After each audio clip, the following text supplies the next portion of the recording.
Bienvenue sur Métamorphose, le podcast de la transformation. Aujourd'hui, nous allons parler du burn-out. Un sujet que vous connaissez tous, mais nous allons l'aborder d'une façon un peu différente. Et je ne suis pas seul, je suis avec Pierre. Bonjour. Bonjour Pierre. Bonjour René. Comment tu vas? Très bien, merci. Et toi-même? Ça va bien. Est-ce que tu es prêt? Je suis prêt, je suis surtout très content d'être ici avec toi et avec vous. Ah, c'est parfait ça. Bon, pour ceux qui ne connaissent pas, Pierre, c'est une personne que j'ai accompagnée. Il est passé par un burn-out. Nous allons parler un peu du burn-out d'une façon un peu différente. Très souvent, on a tendance à dire que le burn-out a pour cause le travail. C'est l'employeur qui est la cause. Mais avec le temps, on a remarqué que c'est pas vraiment ça. C'est pas tout à fait la vérité, on va dire. Alors pour toi, après une année, tu as été traversé par le burn-out. Moi, j'aime bien utiliser le mot traversé. Avec le recul aujourd'hui, quelle est ta perception du burn-out pour commencer? Ma perception du burn-out. Je vais peut-être donner une réponse qui est pas populaire, mais je pourrais dire qu'à mon âge, ça a été une chance de traverser un burn-out. Tout simplement parce que j'ai vécu pendant des années dans un système, une façon de faire. Et si je n'étais pas passé par là, je pense que j'aurais pu passer encore des années à reproduire la même chose finalement et à m'épuiser, me rendre compte qu'à 50 ans, avoir des problèmes de santé, tout s'effondre autour de moi. Donc je suis reconnaissant. Je ne dis pas que c'était agréable, mais je suis reconnaissant d'être passé par là. Oui, tu as raison, parce que c'est très important qu'on apporte un peu la nuance. Nous ne sommes pas en train de dire que le burn-out, c'est la chose qui va changer la vie de quelqu'un. Mais lorsque le burn-out arrive, c'est comme toute chose, hein, elle est ni bonne, elle est ni mauvaise. Elle est juste en fonction du contexte. Donc la vraie question, qu'est-ce qu'on en fait, en fait? Maintenant, après, je minimise pas. Il y a des personnes, en fait, qui s'effondrent au travers d'un burn-out, qui se relèvent jamais. J'ai une personne qui m'a souvent dit, quand on sort d'un burn-out, on se remet jamais réellement et on reste fragile toute sa vie. Donc je peux comprendre finalement cette perception-là. Il y a des gens qui passent par là, qui sont passés par là, des personnes aussi qui doivent nous écouter aujourd'hui, qui doivent être en fait dans cette épreuve. Je ne la minimise absolument pas. Mais je peux dire que aujourd'hui il y a des solutions. On peut se faire aider, on peut se faire accompagner, mais il faut pas rester seul dans ces situations, René. Là, tu viens de dire quelque chose qui est très important. Il ne faut pas rester seul, en fait. Mais pourquoi? Parce que lorsqu'on est traversé par le burn-out, je vais souvent répéter ce terme-là, traversé. Parce qu'on a tendance à s'identifier à nos problèmes. Alors ça doit pas être le cas, en fait. Ça peut arriver à n'importe qui, nous sommes traversés par la chose, ayant toujours ce regard-là d'observateur de ce qui nous traverse pour pouvoir sortir de là, en fait. Pour toi, aujourd'hui, qu'est-ce qui était la cause de ton burn-out? Pendant très longtemps, surtout quand j'avais pas encore de recul, je pensais que c'était mon travail.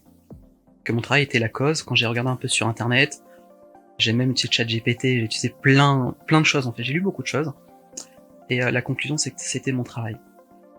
Mais aujourd'hui avec plus de recul et surtout le travail qu'on a pu faire ensemble, je me rends compte que le burn-out c'était plus la continuité de quelque chose qui a commencé il y a déjà plusieurs années. Ou plutôt la finalité d'un système que j'avais installé en moi, tu sais, la peur du jugement. Souvent, on essaie de compenser, en fait, par toute chose, tout ce qu'on a, en fait. On essaie d'être gentil, on veut pas faire de vagues, on essaie d'être un salarié modèle. Je peux dire que le burn-out a été finalement l'accomplissement de tous ces choix, en fait, que j'ai pu faire avant. Ok. L'accomplissement de tous les choix que tu as pu faire avant. Mais c'est intéressant ce que tu entends dire, parce que je t'ai posé un peu la question classique qu'on a l'habitude de se poser. Quelle est la cause de ce problème-là? En vérité, quand on voit le burn-out, se poser la question quelle est la cause n'est pas la question qui est juste, en fait. On devait plutôt se poser la question quel est le système qui a produit ça? C'est ce que tu essaies d'expliquer, en fait. Et là, je veux vraiment dire aux gens qui nous écoutent de se poser les bonnes questions pour s'en sortir, en fait. Pourquoi? Parce que dès qu'on commence à se poser la question quelle est la cause, on va chercher des éléments. Alors lorsqu'on se pose la question quel est le système qui a produit le burn-out, là on peut regarder tout le système en fait, pour bien comprendre quels sont les changements qu'il y a eu dans la vie qui nous emmènent au burn-out. Donc le burn-out ne devient que la conséquence en fait. Tout à fait. Donc on peut même dire le vrai problème n'est pas le burn-out. Et si tu permets de rebondir là-dessus, bien souvent, quand on cherche la cause et qu'on dit que c'est le travail, la première chose qu'on nous dit, c'est changer de boulot. Et je me rappelle avoir eu cette discussion avec toi et tu ne m'as pas dit de ne pas changer de travail. Tu m'as dit, Pierre, vois ça plutôt différemment. Même si tu quittes ton travail aujourd'hui, tu vas aller peut-être dans une autre société et on va se retrouver dans la même situation finalement. Au début, tout est beau, tout est nouveau.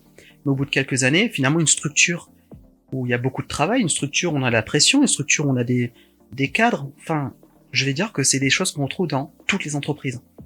Et donc, ta perception m'a aidé à comprendre que le problème n'était pas uniquement le travail. Finalement, le travail, c'était un lieu où se manifestait finalement la saturation.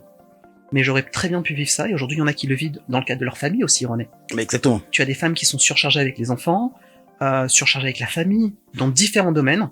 Les personnes peuvent se retrouver en état de burn-out. Mais c'est intéressant, Pierre, ce que tu es en train de dire. C'est-à-dire que pour accompagner une personne qui est traversée par le burn-out, on peut dire que la première étape, c'est de bien identifier le problème. Tout à fait. Donc, on a tendance à accuser le burn-out. Nous, ce qu'on a compris, je parle de tous les deux parce que je t'ai accompagné, ça a été un travail en duo. Tout à fait. Le burn-out était un symptôme d'un autre problème. Malheureusement, nous croyons que le burn-out est le problème. Un problème mal identifié n'a jamais une solution. C'est intéressant ce que tu dis sur le fait que le burn-out n'est pas le problème. Pendant très longtemps, je vais faire un aveu que je vais dire devant tout le monde. Pour moi, un burn-out, c'était pour les faibles. Et je pense que c'est difficile pour les gens d'accepter ça. J'ai eu une discussion dernièrement avec une jeune femme qui me disait, mais la dépression, le burn-out et tout ça, c'est pour les faibles, ça peut pas l'atteindre. Mais elle me disait, Pierre, tu sais, quand je vais à mon travail, je pleure tous les matins. Où ça commence à être difficile. Et j'ai vu beaucoup de choses chez elle, un peu comme des patterns ou des habitudes que moi j'avais. Je parle pas du burn-out, mais je parle, tu sais, cette envie de se dire, bah moi je peux pas me permettre d'être fatigué. Moi je peux pas me permettre de décevoir les gens. Moi je peux pas me permettre finalement de ne pas être accepté. Et finalement je me suis rendu compte qu'il y avait des similitudes en fait dans notre parcours avec cette jeune fille. Donc en discutant avec elle, je lui ai expliqué que le burn-out, c'était pas le problème en soi. Au contraire, le burn-out est plus un signal, une alerte pour te dire stop. Et c'est pour ça, ça rejoint un peu ce que je disais au début, c'est une chance. Exactement. Tu vois, Pierre, il y a des gens qui nous écoutent. Ce mot faible, c'est un mot qu'on a tendance à beaucoup utiliser, en fait. Et chacun a sa signification du faible. Donc, je voulais savoir un peu quelle était ta signification du faible. C'est très important parce que j'utilise le mot, je parle pas de la définition du faible. Je ne parle pas de la description du faible. Je parle de la signification parce que la signification, c'est quelque chose qui est propre à nous, en fait. La définition, c'est le dictionnaire. N'importe qui peut aller lire ce que le dictionnaire dit. Mais quelle était ta signification, ta perception personnelle du faible? Avant d'aller plus loin, René, pour répondre à cette question-là, je vais plutôt te dire comment est-ce qu'on m'a toujours identifié? Comment est-ce que je me suis toujours défini? J'ai toujours été identifié comme étant quelqu'un de stable, quelqu'un de sérieux. Tu vois, j'ai aimé que les choses... Surtout, on m'a toujours dit, Pierre, tu es quelqu'un de carré. Ok. Les choses sont comme ça. On m'a aussi défini très longtemps pendant quelqu'un de gentil.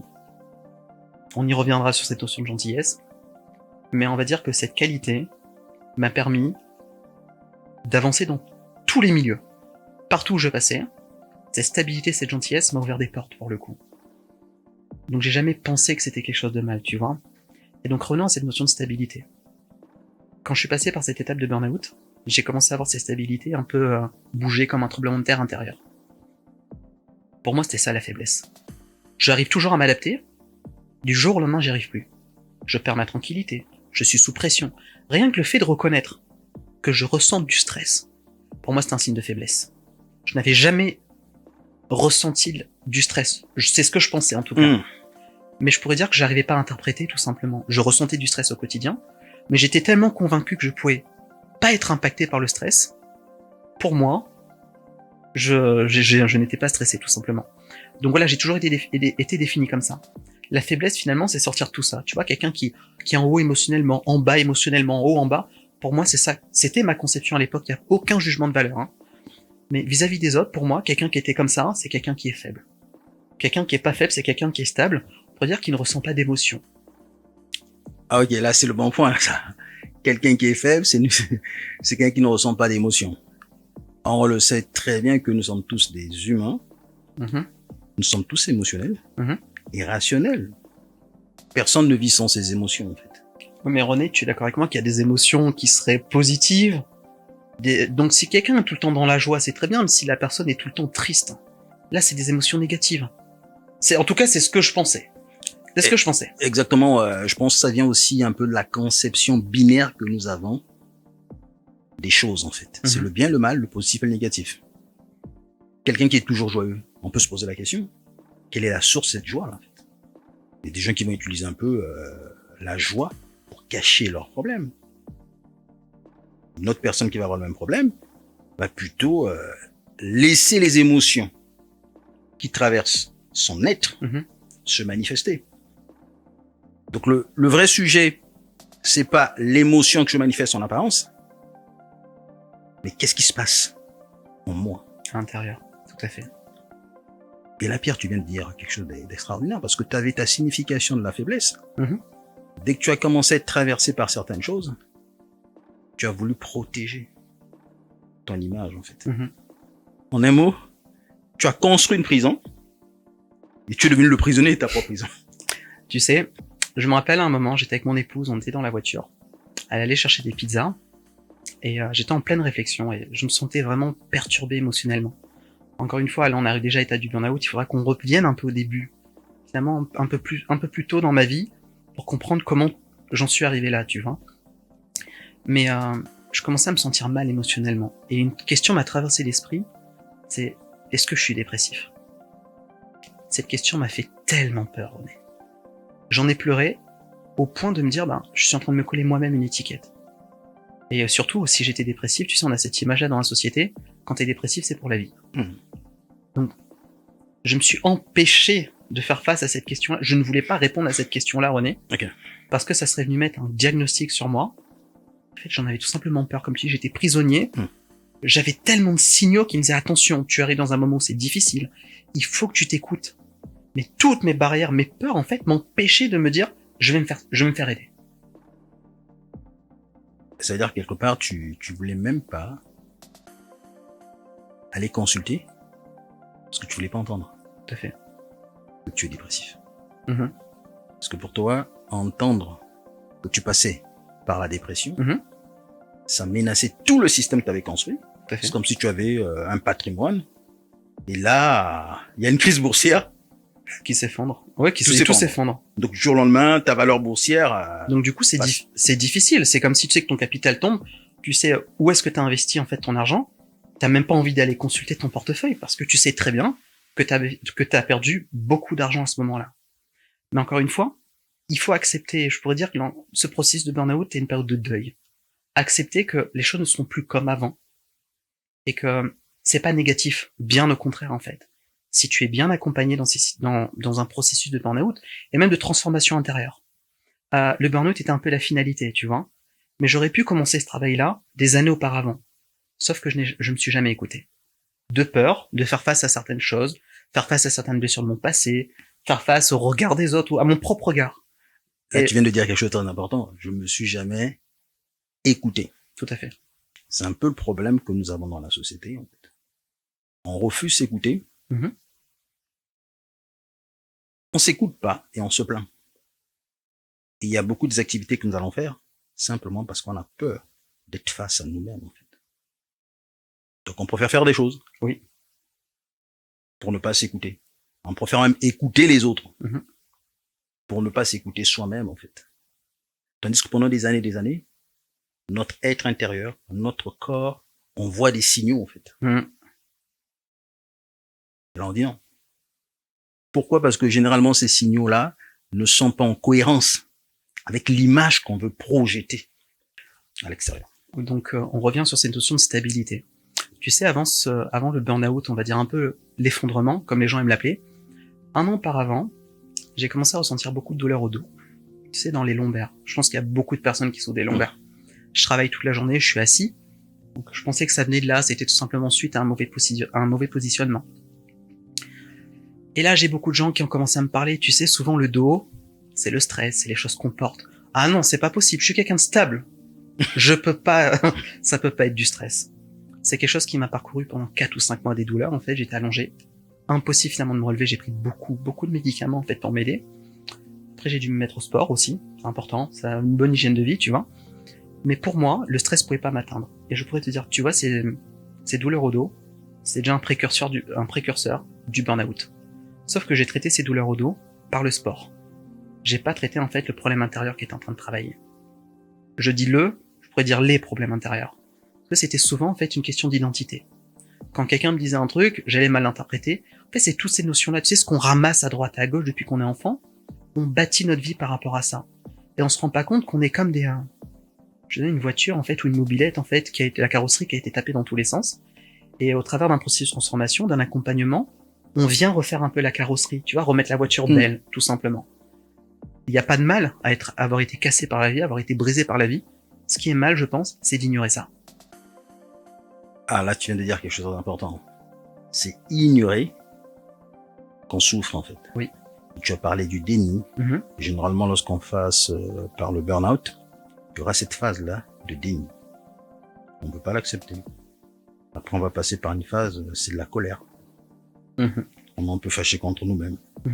Pourquoi ça m'arrive? C'est comme si on voulait un peu se taper, quoi. Tu n'as pas été assez fort. Et c'est normal, pourquoi? Parce que nous avons plusieurs parts en nous. Donc, il y a une part qui a toujours tendance à se battre. Se dire que non. Il y a l'image, en fait, du système. Tu as fait quelque chose, mais tu n'as pas fait assez. Tu aurais dû résister. Tout à fait. Et après, il y a cette phase-là, lorsqu'on a tout essayé, on n'a plus de force. Et là, on baisse les armes.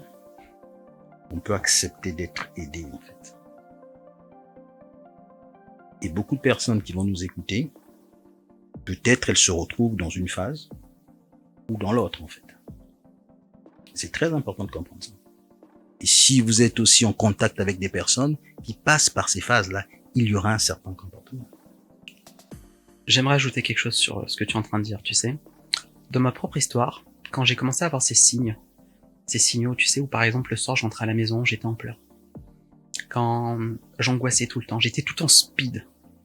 Il fallait qu'on fasse ça. Tout le temps. J'arrivais pas j'étais assis dans mon canapé, mais intérieurement j'étais partout.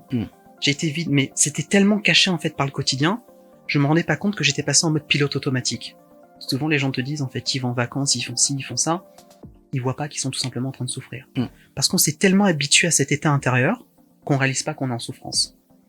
Et tu parlais de cette phase de colère, cette phase de marchandage aussi. Quand j'ai vu que j'arrivais plus à m'adapter finalement, que d'un coup je suis là, d'habitude j'arrive à m'adapter. Et donc là j'ai commencé à me dire mais pourquoi est-ce qu'aujourd'hui j'arrive pas à m'adapter? Avant il m'arrive ça, j'arrive à surmonter. Demain il m'arrive ça, j'arrive à surmonter. Aujourd'hui il m'arrive ça, pourquoi je n'y arrive plus? Et là j'ai commencé à culpabiliser. J'ai une phase de colère aussi. Pourquoi Pierre? T'as toujours été là. En plus ça tu es jeune, j'ai 28 ans. Pour moi les burn-out c'est pour les personnes qui sont en fin de carrière peut-être. Quand t'es jeune c'est pas quelque chose qui t'arrive. Donc j'ai commencé à me regarder comme si j'avais perdu ma propre valeur. J'ai commencé à douter en fait de qui j'étais, René, à ce moment-là. Exactement. C'était une forte colère intérieure. Pas envers le système, mais envers moi-même. Me dire, mais comment je pensais être quelqu'un de stable, bah finalement le stable il est devenu fragile. Donc, d'un coup, c'est comme si en fait je m'étais cassé moi-même mon image en fait, mon image intérieure. Après j'ai eu cette phase-là, aussi de déni. Non mais ça va passer, aussi minimiser. Ça va passer, c'est bon, on va attendre un peu. Et je peux dire que la meilleure phase que j'ai pu vivre, c'est l'étape en fait où toutes les armes sont tombées. J'étais trop fatigué. J'ai été tellement fatigué, René, je pouvais plus me battre en fait. Donc quand quelque chose m'embêtait, il y avait plus le filtre en disant je suis trop gentil pour le dire. C'était impossible de se battre. C'est comme si, tu sais, on avait mis à nu en fait tout mon être intérieur. Et là, pour le coup, même moi, cette personne-là, je la connaissais pas. Ma femme ne connaissait pas cette personne-là. Donc, cette étape-là, c'est important qu'on parle de ça, cette étape-là où il n'y a plus la force de se battre. Je pourrais dire que c'est une bonne chose. Sauf qu'il faut, malheureusement, on attend d'arriver à là pour commencer en fait à travailler. Parce qu'on a tous nos protecteurs qui sont là, on a notre bouclier qui est levé, exactement. Tu vois. Et donc, tu vois, tu peux avoir un thérapeute, un membre de ta famille qui te parle, t'as ton bouclier, tu dis non. Jusqu'au moment où t'es trop fatigué, ça tombe. Et là, en fait, on peut commencer à travailler ensemble. Et ce que tu dis, c'est intéressant parce que même pour le thérapeute, il faut avoir cette sagesse-là. D'accepter que la personne est en train de passer par ces phases-là. Je dois attendre, en fait, pour que la personne soit prête. Parce que l'accompagnement, c'est une collaboration. Oui. Il n'y a pas un sauveur d'un côté, une victime de l'autre, en fait. C'est un travail qu'on fait ensemble. Donc, si la personne qui est traversée par le burn-out n'est pas encore prête, ça va toujours être difficile. C'est comme on dit, si tu veux sauver quelqu'un qui est en train de se noyer, à un moment donné, qu'il arrête d'essayer et de se battre, en fait. C'est une problématique qu'on retrouve aussi chez les thérapeutes, parce que lui, il veut forcer. Parce que les thérapeutes, face à ces situations-là, ils auront l'impression que qu'ils sont pas capables, qu'ils n'arrivent pas à aider la personne. Or, il faut avoir la sagesse de réaliser que pendant cette phase de déni, cette phase de colère, cette phase-là, lorsque tu n'as plus de force, le traitement est déjà en train de se faire. En fait. Faut passer par là. On pourrait dire que c'est une étape normale, tu sais, un peu comme une plante qui grandit, on met la graine, on laisse la tige pousser, en fait, et finalement, à un moment ou un autre, on va avoir à nouveau des graines, on va avoir des fruits. Et souvent, quand on passe dans cette période de déni, on se dit, mais on n'avance pas. Alors qu'en réalité, c'est une étape, c'est un peu comme les étapes d'un deuil, comme on disait, ça fait partie du processus. Mais je pense qu'on a peur de tout ça, parce que dans ce processus de transformation, René, ça fait mal. Exactement. C'est pas la transformation qui fait mal, c'est ce qu'on ressent durant cette transformation. Est-ce que tu permets qu'on revienne un tout petit peu sur le passé, parce qu'aujourd'hui on parle de moi, mais en fait on parle aussi on parle de tout le monde. Combien de fois j'ai entendu des gens qui me disent, Pierre, tu sais, je suis trop gentil, à force d'être trop gentil, on me prend toujours pour un idiot, pour une idiote, on abuse de moi. Combien de personnes te disent aussi, j'ai peur du conflit. Tout ça, c'est des questions auxquelles j'ai dû faire face, pour le coup. On va revenir là-dessus, juste sur la notion du deuil. Oui. Les gens ont souvent une perception du deuil qui est liée à la mort physique, en fait. Ce que tu as vécu, c'est aussi un deuil, en fait. Oui, mais un deuil de C'est moi-même. une perte identitaire. Oui, un deuil de moi-même, tout à fait. C'est pour ça que je l'associe à cette notion de deuil. J'y pensais, je l'ai pas dit de cette façon-là, mais c'est cette notion de deuil. Quand tu perds un membre de ta famille, tu passes par différentes étapes. Donc t'as du rejet, t'as de la colère, et au bout d'un moment, il y a l'acceptation aussi. L'acceptation, c'est que t'as baissé les armes, la personne, elle est partie. Là, maintenant, il faut avancer. Même si c'est difficile en serrant les dents, tu vois. Donc... Mais là, on va rebondir là. Donc, on arrive à la phase de l'acceptation. On accepte quoi? De regarder le système qui a produit le burn-out. Donc, le burn-out n'est qu'une conséquence, en fait. Oui. Et quel est ce système? Ça, c'est le cœur de notre podcast. Exactement. C'est le cœur de notre podcast. Parce qu'on a parlé beaucoup d'effets, donc le burn-out et tout ça. Maintenant, la question qu'on pourrait se poser, c'est comment on en arrive là pour le coup. Exactement. Est-ce que c'est un événement anodin? Est-ce que c'est juste le travail? Ou est-ce que finalement, c'est pas quelque chose qui a commencé à arriver? On avait un peu des signaux précurseurs des années auparavant. Tu vois, je me rends compte que notre travail a beaucoup été axé là-dessus. Et là, quand on a creusé un petit peu, on s'est rendu compte que tout ça remontait où? À mon enfance, à mon adolescence, à la perception de moi-même pour le coup. C'était pas mon travail, c'était l'image que j'avais de moi qui était impactée. Tu sais, quand on parle du burn-out, bon, c'est beaucoup associé au milieu du travail. Oui. Nous, on le sait, c'est pas simplement le milieu du travail, c'est plutôt associé à la personne. L'environnement ne fait que révéler ce qui est déjà en nous. Mais je veux faire l'analogie avec l'économie. On a eu la crise financière en 2008. Oui. Ça n'avait pas commencé en 2008, en fait. Il y a eu des pratiques, il y a eu des façons de faire qui existaient depuis des années. Il y avait des gens qui savaient, en fait. Oui. Donc 2008 n'était que la conséquence logique. C'était l'effondrement. Exactement. C'est la raison pour laquelle il y a beaucoup des économistes qui ont pu prédire cette crise-là, en fait. Et c'est la même chose dans nos vies. Il y a des choix que nous faisons aujourd'hui qui va donner, ces choix-là vont donner une trajectoire à notre vie. Et quelqu'un qui a suffisamment de la lucidité peut prédire des choses dans ta vie. Pas parce que la personne veut du mal, mais c'est une direction que tu es en train de prendre sans t'en rendre compte. C'est comme si tu peux savoir quel type de problème ou de situation la personne va rencontrer à un moment dans sa vie, c'est ça? Exactement. Donc c'est comme si aujourd'hui je mangeais n'importe comment, tu peux me dire Pierre attention, sans être méchant, en fait tu auras juste une analyse. Pierre, dans quelques années tu vas prendre beaucoup de poids, dans quelques années tu risques d'avoir tel ou tel type de pathologie, sans pour autant te définir médecin, loin de là. Mais Exactement. tu peux en fait savoir un peu où est-ce que la personne va. Mais là, on parle d'aspect physique. On est d'accord. Là, on parle d'état intérieur. Est-ce qu'on peut dire la même chose pour un état intérieur? Mais c'est la même chose parce que quand on voit notre histoire, c'est quoi? Ce sont les interactions que nous avons. Mhm. On est dans une famille, dans une société, on a des interactions. Ces interactions-là vont produire des patterns. C'est-à-dire qu'il y a des choses qui vont se répéter. Une pattern, c'est des choses qui se répètent. C'est une Qui se habitude dans Exactement. différents domaines. C'est bien ça? Exactement. Ces patterns-là, ce qui va caractériser les patterns, c'est la répétition et c'est la capacité de prédire des choses, en fait. Donc, c'est une forme qui se crée. C'est comme un chemin Mhm. qui va se créer. Et ces patterns-là vont se transformer en structure ou en croyance quand on parle de l'humain. D'accord. Et ces croyances-là vont devenir une identité. Je prends un exemple, un enfant qu'on va toujours rejeter. À un moment donné, l'enfant va se dire, mais je n'ai pas de la valeur. Ça devient une identité. Je n'ai pas de la valeur. Tout à fait. Oui. Et toute sa vie, il va filtrer comme ça, en fait. Mais exactement. Et dans chaque domaine de sa vie, cette personne va développer des croyances. Mhm. Et sa vie va être pilotée par ces croyances-là.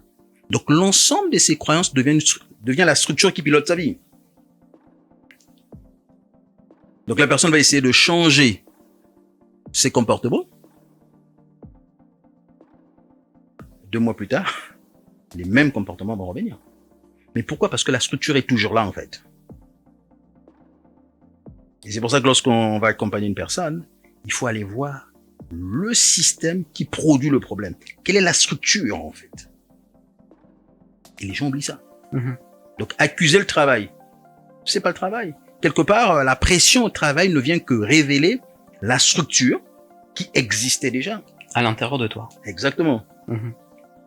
Et là, on peut se poser la question, comment est-ce que cette structure-là a été implémentée? Comment ça s'est installé, pour le coup? Exactement. Très bien. Donc, ce que tu veux, en fait, ce que tu veux nous faire comprendre là tout de suite, c'est que dans notre vie, on pose des actions. Ces actions deviennent des habitudes, des patterns. Et donc, ces patterns vont se manifester dans le couple, dans le travail, en famille, dans n'importe quelle situation pour le coup. Et tu prenais l'exemple de cette personne qui s'est sentie rejetée depuis son enfance. Demain, si dans son travail il se fait virer pour une raison ou pour une autre, peut-être pour des raisons économiques, elle va peut-être associer ça au fait qu'en fait qu'on l'aime pas, qu'elle a été rejetée. Exactement, je suis toujours rejeté. Demain, on va au restaurant, il arrive en fait un petit problème ou autre, elle va dire, ah bah de toute façon, c'est encore une fois, c'est de ma faute. Tu as des gens qui bâtissent leur vie là-dessus, René, pour le coup. Exactement. Tu te dis, je suis toujours le vilain petit canard. Je pense que Exactement. beaucoup de gens se reconnaîtront au travers de ça. Je suis le vilain petit canard de la famille. Exactement. Pour certaines personnes, c'est même devenu une fierté. Oui, c'est vrai. Et d'autres même le prendre dans le cas de la rébellion, tu vois. Oui. Et ça marche comme ça. Mais c'est très important que les gens comprennent, c'est pas simplement attaché au négatif, même au positif. C'est-à-dire quoi? Il y a un qui va dire que moi je suis tout le temps rejeté, Mhm. l'autre va dire, ben moi je suis la bonne personne. Donc c'est pas une histoire de positif négatif. D'accord. La vraie question, est-ce que ce que je pense de moi, c'est vraiment mon identité? Et là, je peux donner aux gens une clé, en fait. Mhm. Ton identité n'est pas attachée à ce que tu fais. Tout ce que tu penses être, qui est attaché à ce que tu fais, va te causer des problèmes. Et pourquoi? Parce que ces choses-là peuvent changer. C'est lié à des expériences. Ce que nous sommes est vraiment lié à notre essence. Bon, je pense que on pourra en parler plus tard. Mhm. Et c'est là ce qui est la clé dans la vie. En fait. Il y a beaucoup de petites choses. Tout petit. Il y a des parents qui vont faire comprendre à leurs enfants, t'es le meilleur. T'es le meilleur. T'es le meilleur. Mhm. C'est bien, on va dire que c'est une éducation positive. Mais ton enfant croit tellement que c'est le meilleur. Le jour qu'il arrive dans une situation là, ce qu'il est le 10e, l'enfant a du mal à accepter ça. L'enfant peut même abandonner une carrière parce qu'on m'a toujours dit que je suis le meilleur. Si je suis pas le premier, je reste pas là. Mhm. Tout à fait. Tu vois, je l'avais jamais vu comme ça. On voit tout le temps l'aspect un peu négatif, en faisant le rejet. T'es en train de me dire que cet enfant-là, en fait, on lui apprend pas finalement à vivre l'échec aussi, pour le coup. Parce qu'on lui a toujours dit qu'il était le meilleur. Mais exactement, tandis que la réalité de la vie, Mhm. c'est, il y a des victoires, il y a des échecs. Tout à fait. Il y a la victoire, il y a des échecs, en fait. Tu peux pas te dire que tu es le meilleur. Tout dépend du contexte. Si tu étais le meilleur dans un lycée X, on te ramène dans le lycée Y, Tu pourras même être le dernier de la classe. En fait. Oui, mais ça se fait, René. Tu as des écoles où tu es premier de la classe, et souvent, en tout cas de mon parcours, j'ai beaucoup vu ça, tu sais, avec l'entrée de l'école en médecine.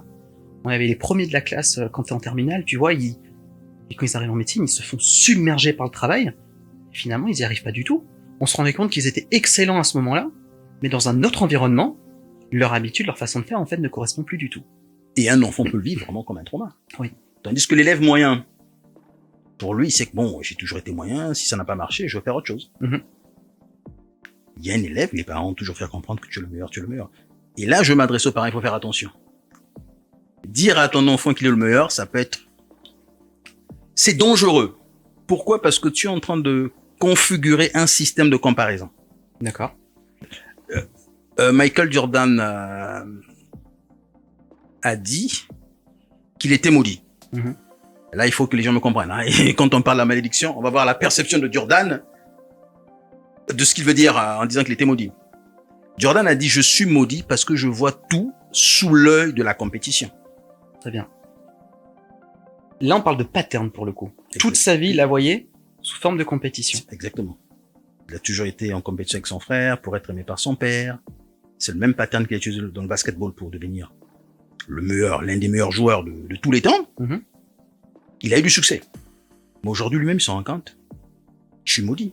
Parce qu'il voit la compétition partout. Oui.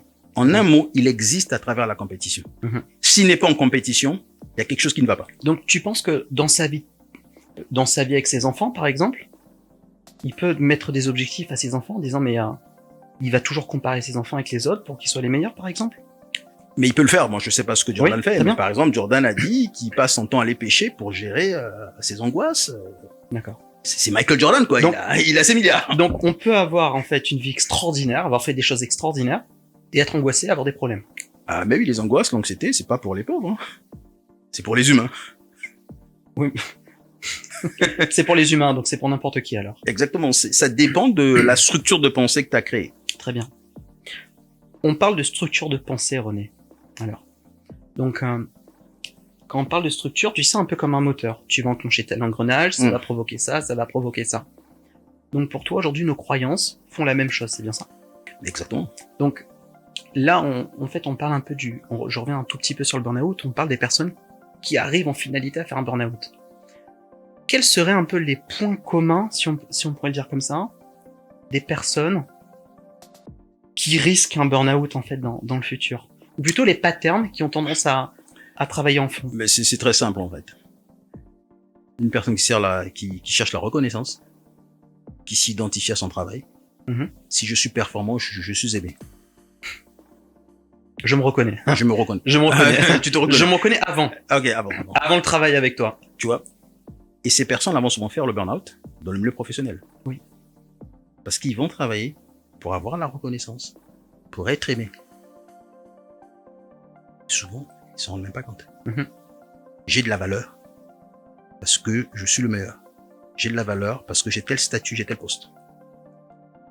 Et d'autres personnes vont aussi vont être traversées par le burn-out, Mhm. pas dans le cadre professionnel, mais dans le cadre familial et amical. Ma valeur dépend de la façon que les autres me traitent. Et là, je vais plaire à tout le monde. Je vais rendre les services à tout le monde. Je serai au service de tout le monde. Tu permets? Je me reconnais encore avant, là-dedans. Tu vois? Mhm. Et là, il y aura l'épuisement, en fait. Et la même chose dans les relations de couple. Si je suis parfaite, je fais tout pour mon partenaire, il va m'aimer. Alors je vais faire des choses. Je vais faire des choses. Même au-delà de ce que le partenaire veut ou qu'il apprécie. Donc quelque part, on voit très bien que la personne fait des choses pour elle-même, en fait. Mhm. C'est un peu dur à entendre. Donc elle fait les choses pour elle-même. Quelque C'est pas part, la facile. personne achète son amour, achète sa reconnaissance. J'ai envie d'être reconnu, alors je vais tout faire dans le travail pour que je me reconnaisse. Donc ça devient le prix à payer. C'est la raison pour laquelle ces personnes ont souvent du mal à ralentir. Si je ralentis, je perds ma reconnaissance. Je perds mon identité. Qui vais-je devenir? Qu'est-ce que je vais faire? Donc ça devient le prix à payer. En fait, c'est difficile ce que tu es en train de dire, sur le fait de dire que la personne achète la reconnaissance, elle achète tout ça. Donc c'est plutôt qu'elle se met à disposition finalement des gens pour qu'on puisse reconnaître sa valeur, c'est ça? Toutes ces actions vont être dictées finalement parce que les autres vont penser d'elle. Mais oui, mais elle le sait, elle est consciente en fait, parce que dans sa tête, à un moment donné, elle le sait. Si je me comporte pas comme ça, ils vont pas m'aimer. Alors je dois le faire. Ok. J'aimerais juste qu'on s'étale un tout petit peu là-dessus.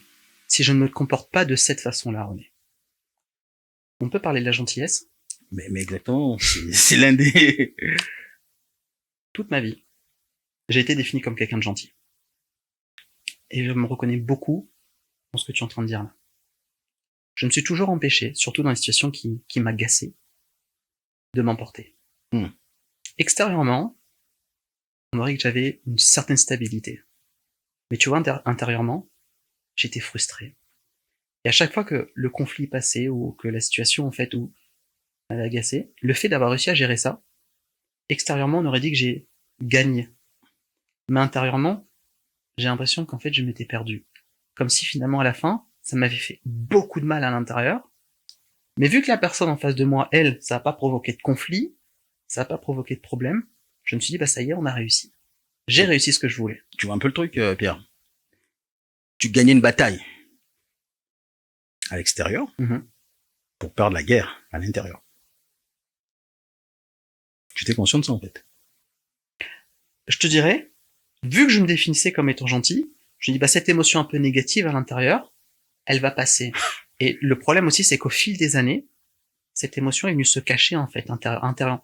Comme si à un moment, je sentais cette frustration à l'intérieur de moi, mais elle avait moins de pouvoir. Comme si j'avais réussi, tu sais, à la dominer en fait. Tu sais, un gros méchant loup là, que je mets sous mes pieds. Et je vais te dire, j'ai vécu comme ça pendant un moment et j'ai bien vécu de cette façon-là. Oui, j'ai perdu une bataille à l'intérieur, mais mon environnement me permet de garder le contrôle, tu sais, sur ce grand méchant là sous mes pieds pour le coup. Mais exactement, c'est là, tu dis quelque chose de très important, ce sentiment de contrôler là, qu'en tant qu'humain nous aimons bien en fait, avoir le contrôle. Et là, j'ai une question à te poser. Est-ce que tu étais conscient que c'était une partie de toi que tu étais en train de faire du mal? Absolument pas. Okay. Je réalisais même pas. Pour moi, en fait, j'étais là, j'aimais les gens, c'est une façon finalement de les aimer, d'être accepté aussi. Je voulais pas qu'ils aient une mauvaise image de moi. On m'a toujours défini comme étant gentil, donc un gentil doit avoir ce type de réaction, et surtout pas un autre type de réaction. Sinon, on pourrait dire, mais Pierre, soi-disant, il est gentil, mais regarde là. Ce que je voulais pas, c'est que les gens aient une mauvaise image de moi, René. Ok. Donc on peut dire que tu aimais plus les autres que toi-même. C'est le sujet qu'on a travaillé ensemble, tu vois. J'ai l'impression que c'est lointain. Parce que pour le coup, c'est des choses sur lesquelles aujourd'hui, grâce au travail que j'ai fait avec toi, on a pu passer outre, tu vois. Mais je pourrais te dire qu'en fait, je privilégie les autres, et indirect. En fait, je me suis toujours oublié. Toute ma vie, ça a été ça. Parce que lorsqu'on me demandait telle ou telle chose, je disais pas forcément ce que je pensais réellement. Parce qu'il fallait être accepté. Et souvent, c'est comme ça dans le monde du travail aussi. Où tu sais, des fois aussi, le poids de la famille, le poids des traditions. Tu fais les choses comme ça, tout simplement, parce que c'est comme ça que c'est fait. Et surtout, si tu le fais pas de cette façon-là, qu'est-ce que les autres vont penser de toi, René? Tu vois, c'est intéressant ce que tu dis, parce que souvent on se retrouve avec le rebelle. Lui fait ce qu'il veut. Oui. Et le gentil qu'on adore, qui se détruit, on se rend pas compte, en fait. Oui. Mais, je me rappelle, en fait, pendant une séance où on a travaillé ensemble, tu avais pris cet exemple-là. On a la personne qui est très très colérique. Moi, dans ma perception de la vie, c'était le comportement à ne jamais adopter. Parce que quand il est colérique, il casse tout, ça fait des problèmes. A contrario, il y a celui qui est très gentil, qui reste toujours calme. Et le problème aussi, c'est que c'est un comportement qui est valorisé, René. Exactement. Celui qui est tout le temps gentil, on va le louer pour ça. Sauf que tu m'as dit une parole et qui m'a marqué profondément, c'est que tu m'as dit celui qui est trop gentil, il s'empoisonne silencieusement. Celui qui fait les choses avec excès, on voit que ça produit des problèmes. Mais c'est comme si, en fait, à chaque fois que j'étais en train de ravaler certaines choses, à chaque fois que je laissais cette chose-là, en fait, à l'intérieur, je suis pas en train de dire qu'il faut l'exprimer de n'importe quelle façon ou autre, hein, loin de là. La colère à sa place, maintenant, il y a une façon de l'exprimer dans certains milieux. En entreprise, à la maison, avec les autres, on va l'exprimer de façon différente. Mais cette notion de gentillesse, cette frustration, je parlais, tu vois, ce gros méchant loup que j'avais mis sous mes pieds, c'est comme si, en fait, t'étais en train d'infuser un certain poison à l'intérieur de moi. Et je pourrais te dire que c'était des signaux précurseurs de mon burn-out, toutes ces petites frustrations qui étaient à l'intérieur. Mais exactement, souvent c'est ce qu'on néglige en fait. Mhm. Là tu dis quelque chose, tu vois, tu parlais de l'accumulation. Mhm. C'est un peu comme les infiltrations d'eau dans un bâtiment en fait. 1 goutte, 2 gouttes, 3 gouttes. Au fil du temps, ça pénètre. Oui. Il y a des fissures. Jusqu'au jour où tu vois une grosse fissure apparaître dans le mur. Exactement, on peut rien faire. Et dans les pires des cas, tu vas quoi, on est à l'effondrement de la maison, on ne peut plus habiter dedans, en fait, la maison est classée, on ne peut plus habiter à l'intérieur. Sauf que le problème, c'est qu'on nous a jamais appris à écouter ces petits signaux, qui pourtant nous révèlent beaucoup de choses sur nos patterns. Le fait de vouloir toujours être gentil. Je vais me permettre plutôt de te poser une question un peu différemment, René. Quand tu m'as rencontré, qu'est-ce que tu as vu chez moi, et que tu savais qu'il fallait qu'on travaille dessus?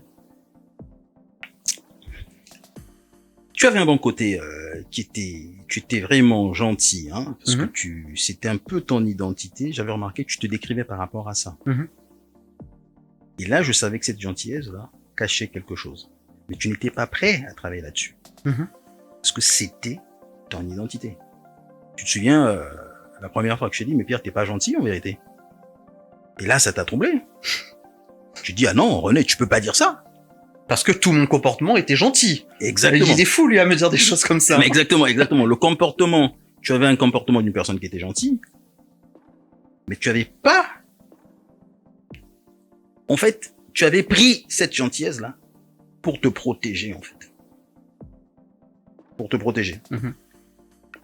Pourquoi? Parce que, bon, dans ton environnement, tu t'es rendu compte que les comportements, quelqu'un qui est colérique, qui avait un certain comportement, c'était pas le bon comportement à avoir, en fait. Mhm. Alors Pierre s'est dit, je ne serai pas ce type de personne. Et c'est là ce qu'est le danger, en fait, dans la vie. Souvent, on finit par devenir ce qu'on ne veut pas être. Pourquoi? Parce que le but de la vie, c'est pas de se dire, je serai pas tel type de personne. C'est de se découvrir soi-même, en fait. Mhm. Donc, celui qui ne veut pas être comme X, prends la mauvaise trajectoire. Parce que toute ta vie, tu vas te battre pour ne pas être comme X. Tu ne chercheras pas à te connaître toi-même. Je m'empêchais finalement d'être moi-même. Mais exactement, tu te rejetais toi-même. Parce que je me suis dit, je veux toujours être accepté, je veux toujours être cette personne gentille. Alors qu'en soi, la gentillesse n'est absolument pas un défaut, loin de là. Pas du tout. C'est tout simplement que la gentillesse, tout comme la colère, tout comme la peur, a sa place en nous. Mais exactement, c'est là vraiment, il faut que les gens comprennent ça. Rien n'est mauvais en fait, en soi. Toute chose est juste dans son contexte. Prenons l'exemple que tu viens de mentionner, là, une personne stable n'est pas colérique. Mhm. Mais je peux vous assurer, c'est une grosse erreur en fait. Une personne stable peut manifester la colère. La colère a sa fonction, mais des limites. Mhm. Donc, manifester la colère ou être traversé par la colère peut être aussi un signe de stabilité. Tu viens d'utiliser un mot là. Tu disais poser des limites. Pour moi, ça, c'est pas la colère. Donc, pour moi, la colère en est. Alors, je suis pas sûr que tu connais. Tu connais le film le dessin animé Vice Versa ou pas du tout? Non, pas du tout. Ok, c'est un dessin animé de Disney. T'as un tout petit bonhomme, en fait, ils entrent dans la tête d'une jeune fille, et les émotions sont schématisées avec des tout petits bonhommes, Ok. tu vois. Et t'en as un qu'on appelle colère. Et tu vois, c'est un petit bonhomme tout rouge, il a une flamme, en fait, sur la tête, et on voit qu'il est tout le temps en train de péter un câble, mais il gueule tout le temps, tu vois. Pour moi, c'est ça, la colère. Quand tu me parles de poser une limite, j'arrive même pas à comprendre l'association que tu as entre poser une limite et colère. Pour moi, c'est deux choses différentes. Regarde, là, tu viens de dire quelque chose d'intéressant. Et c'est des choses des images qu'on nous véhicule dans la société, en fait. Mhm. Pour toi, la colère, c'est toujours l'excès, en fait. Tu vois. C'est pour le méchant. Mhm. Colère égale méchant. Non. Quand on est en colère, souvent, on ressent juste une injustice, en fait. Ou il y a un cadre qui n'a pas été respecté. Mhm. Donc, on va manifester cette émotion-là pour dire que non, il faut revenir dans le cadre, en fait. Ok, moi je t'ai laissé venir ici, tu as dépassé. Tu as dépassé. Oui. Donc c'est une bonne chose parce que dans les relations humaines, souvent on dépasse le cadre. Bah, et c'est souvent comme ça dans les Exactement. relations. C'est ce qui fait aussi. On peut pas savoir en fait, René. Là, on travaille ensemble. Si tu me dis pas clairement quelle est la limite, et admettons que tu me l'as pas dite, forcément à un moment, je risque de la dépasser. Donc ton rôle à toi, c'est de faire quoi? C'est de me le dire. Mais exactement. Maintenant, la façon de l'exprimer. Est-ce que du coup, tu vas exploser ou tu vas plutôt poser la limite en disant attention Pierre, tu es en train de franchir une limite que tu devrais pas franchir. Oui, mais en fait, tu vas le dire, tu peux associer l'émotion derrière. Le problème que nous avons dans la société, pour nous, la colère, c'est toujours l'excès, en fait, l'explosion. Et ça, c'est une erreur, en fait. En un mot, la colère a beaucoup de nuances. Oui, mais t'as des gens qui te disent, moi, je suis quelqu'un de colérique. Et quand la personne, généralement, tu dis qu'elle est colérique, c'est quand la colère, elle casse tout, elle explose pour le coup, René. La personne va te dire, de toute façon, je suis comme ça. Elle dit, tu me parles de toute ta nuance, toutes tes expressions. Comment changer ça? Si c'est le schéma qu'elle a de la colère, René. Et tu vois, là, ce que tu es en train d'expliquer, c'est la même chose avec le burn-out. En fait, la personne va dire qu'elle est colérique. C'est pas ta colère le problème. Quelle est la structure qui produit cette colère? Comment est-ce que tu fais pour arriver au fait que tu sois sur le point d'exploser, c'est ça? Ou qu'est-ce qui se passe? Qu'est-ce qui se passe à l'intérieur de toi? Et bien souvent, les personnes sont en colère parce que tu peux parler de cette notion de poser des limites ou pas dépasser le cadre. Bien souvent, la colère vient quand on dépasse le cadre. Les gens disent oui, moi j'avais posé une limite, on respecte pas ma limite. Je pète un câble en fait. Ok. Généralement, tu verras que c'est toujours contextuel. Cette personne va péter un câble dans ce contexte, dans notre sujet, pas dans un autre. Et quand tu vas creuser, il y a une histoire derrière. Ok. Donc si quelqu'un, par exemple, sur le fait que les gens arrivent tout le temps en retard, ou d'un moment si elle explose à chaque fois que quelqu'un arrive tout le temps en retard, seulement elle va accepter que quelqu'un, en fait, finalement, ait un mauvais comportement dans un autre domaine sans réaction. Exactement. Qu'est-ce que le retard signifie pour cette personne-là? Pour certaines personnes, c'est manquer le respect. Et là, elle va exploser. Tu vois ça? C'est sa signification du retard. Mais dans un autre domaine, elle va pas exploser, mais une autre personne va exploser. Donc, ce qui va provoquer des excès d'expression de l'émotion, c'est ce que ça révèle pour nous, finalement. L'interprétation qu'on va avoir de ce comportement. Exactement. L'interprétation dépend. Sur moi, il y a une part blessée qui est là, il y a un protecteur qui est là. Donc, René, ton boulot, est-ce qu'on pourrait dire qu'il se résume beaucoup à aider à la personne à réinterpréter sa vie, ou plutôt voir la vie de façon réaliste? C'est une partie de mon boulot. C'est une partie de mon boulot. Parce que souvent, lorsque les gens viennent, il y a des blessures, c'est vrai. Guérir des blessures ne suffit pas, en fait. Il faut apprendre à lire le réel, en fait. D'accord. Voir la réalité comme elle est. La personne va dire que ouais, je suis colérique. Mais quand tu lui poses la question, quand la colère te traverse, quelles sont les parts en toi qui sont activées? Quelles sont les croyances? Qu'est-ce que tu te dis? Qu'est-ce que tu ressens dans ton corps? C'est autre chose, en fait. Elle commence à réaliser. Ouais, dans le passé, on m'a toujours dit ça. Pour moi, être en retard, c'est manquer le respect. Moi, le respect, on ne touche pas ça. Donc, tu vois très bien que c'est quelque chose qui a une valeur. Parce qu'elle a attaché sa valeur au respect. Et dans son contexte, c'est ne pas être en retard. Tu sais, dernièrement, j'ai discuté avec une jeune femme qui me disait, elle, ses parents lui ont appris que qu'arriver en avance, c'est le respect. Okay.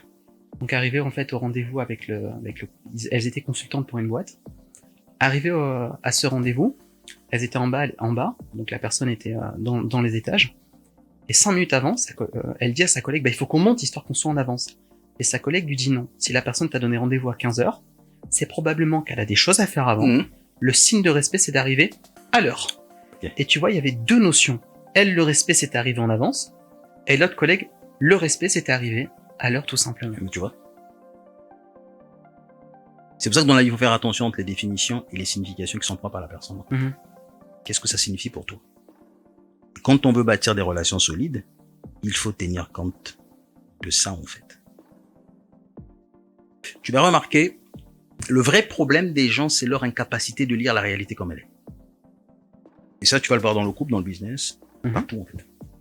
Les gens ne savent pas lire le réel. Pourquoi? Qu'est-ce que tu veux dire par lire le réel? Ça veut dire quoi, René? Comment est-ce que tu interprètes les situations?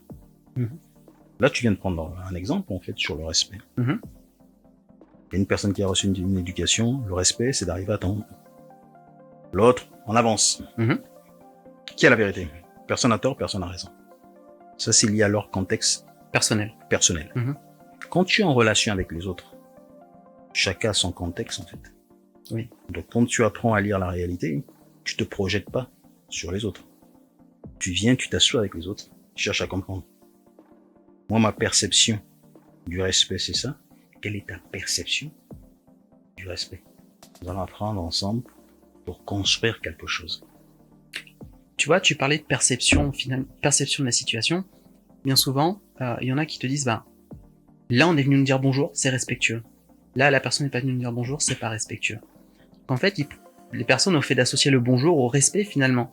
Sauf qu'on prend pas en compte que cette personne-là ne t'a pas dit bonjour. Peut-être qu'elle-même, elle a une difficulté aujourd'hui.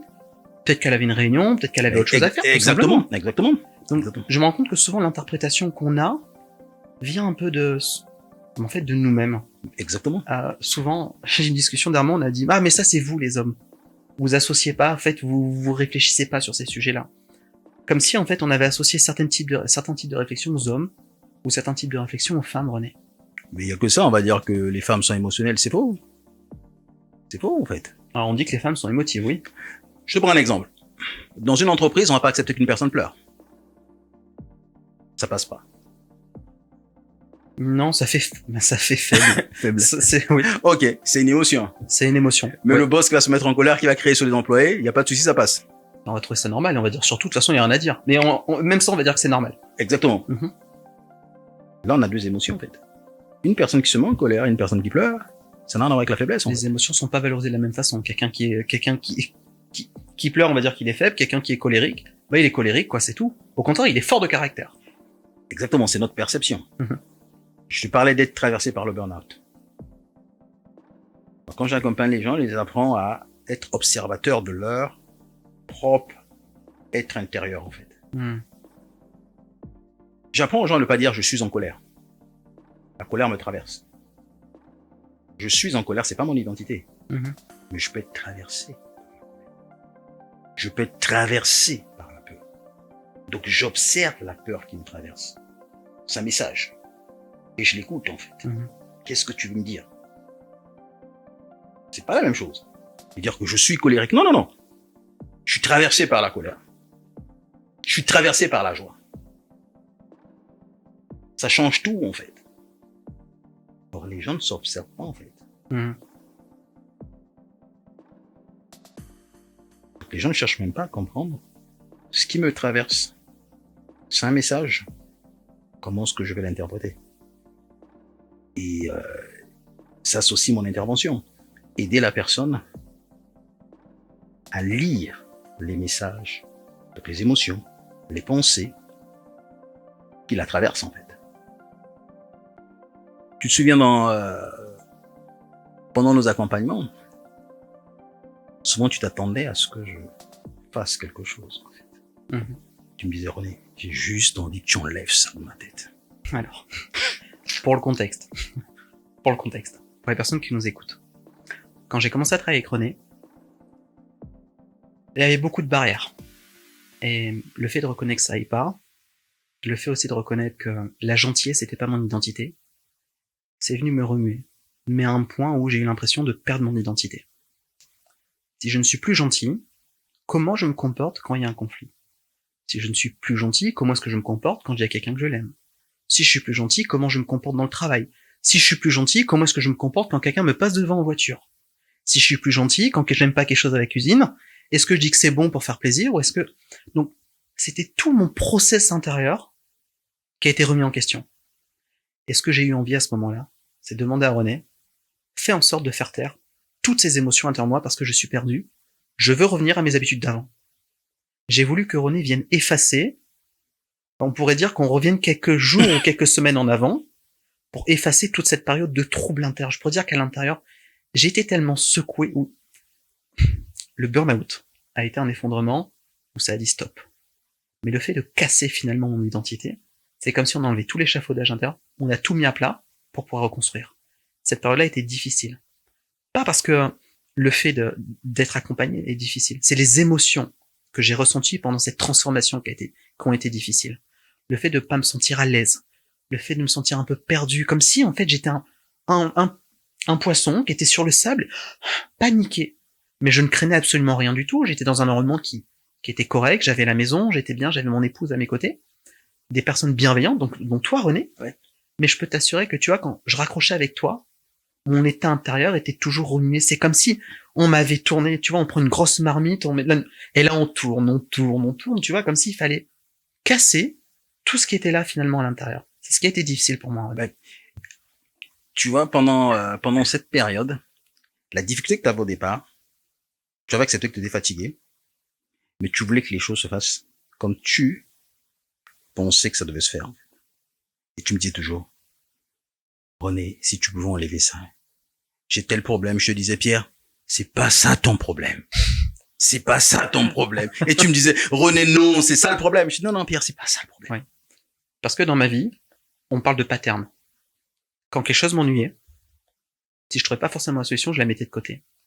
On pourrait dire que je la fuyais, mais bien souvent, en fait, on a tous ces comportements-là pour le coup. C'est humain. Dans une relation, donc avec la famille, un conflit, au lieu d'aller au conflit, je vais dire, ok, pas de problème, on fait comme ça. Si les gens commençaient à trop me prendre la tête, au lieu dans la confrontation, je les mettais de côté, je voulais plus les voir. Sauf que des fois, dans notre travail, ça peut pas fonctionner comme ça. On peut avoir des personnes qui nous prennent la tête. Dans la famille, en fait, on peut avoir des personnes qui nous prennent la tête. Et on n'a absolument pas le choix de continuer d'avancer avec eux. Donc c'est là où ça pouvait plus...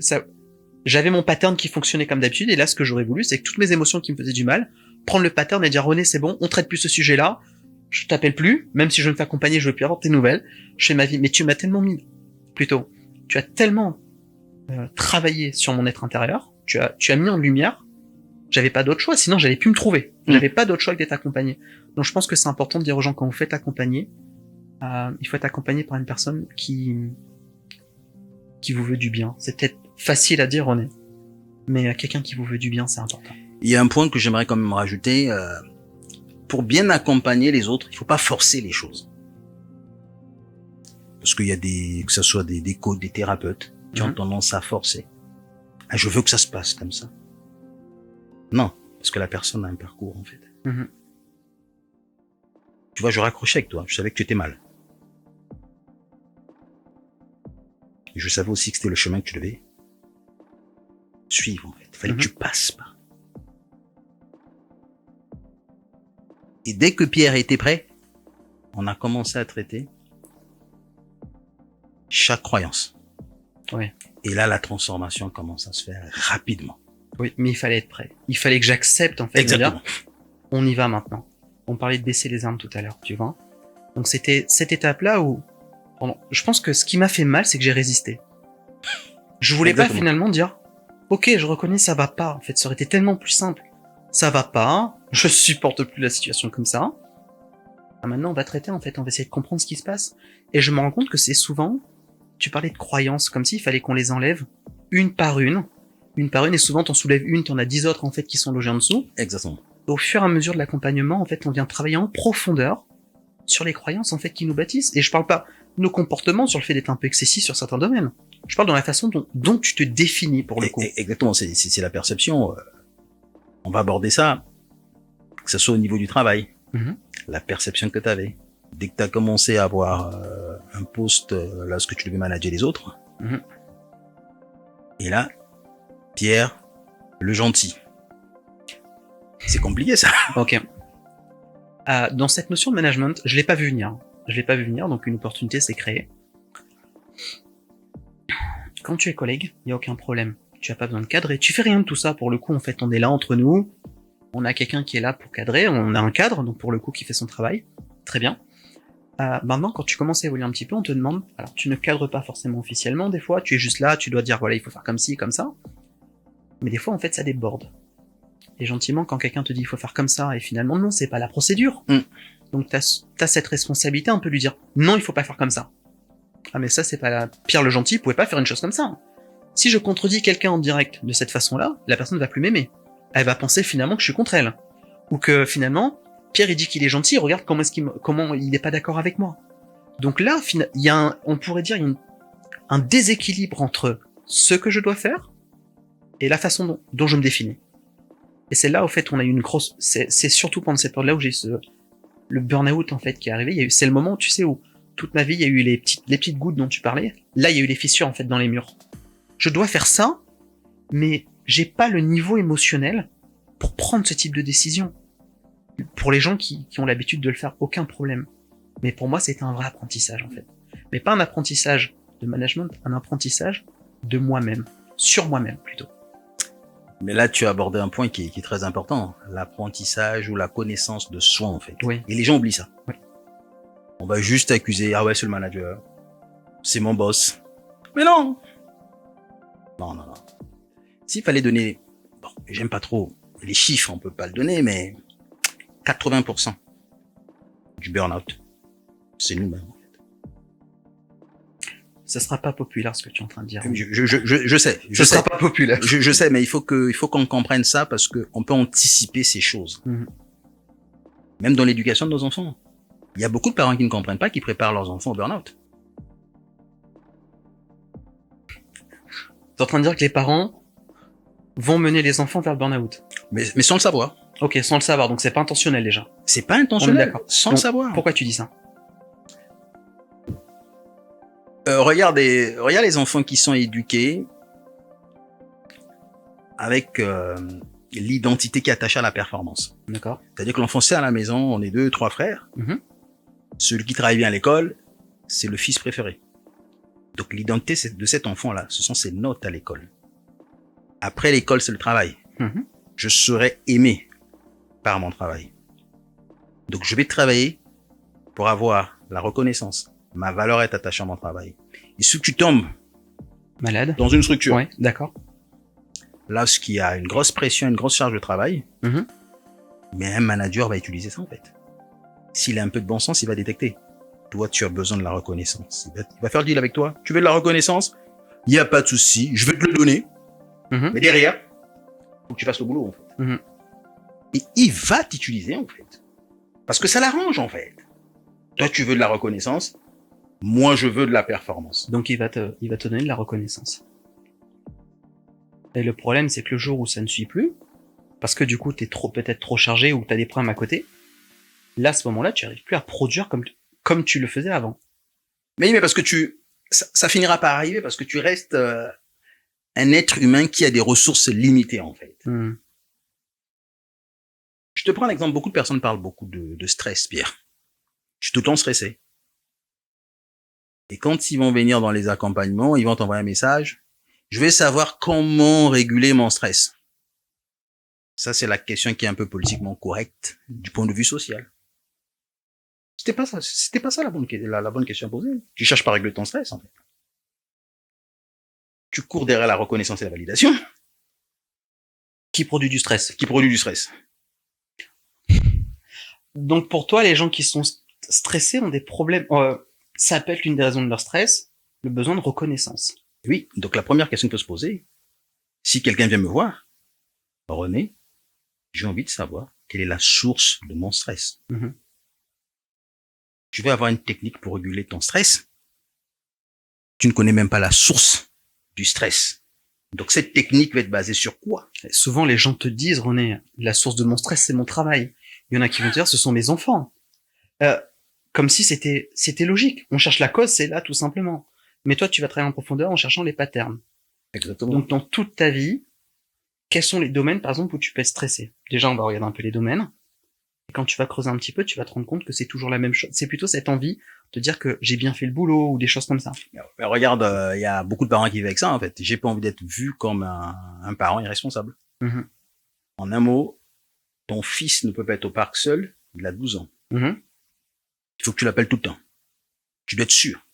Tu as un besoin de contrôle, en fait. Et tu vis dans ce stress-là. Au boulot, c'est la même chose.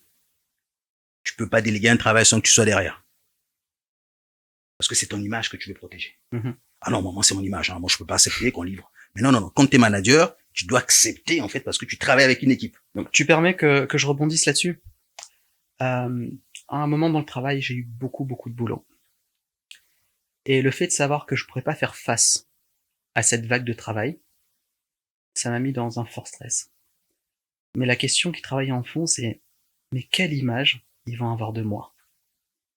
Je voulais donner une image de quelqu'un qui est bosseur, Et finalement, l'image en fait que j'étais en train de renvoyer, vu que je pouvais faire des erreurs. Tiens, ça aussi, je pense qu'il faut qu'on en parle.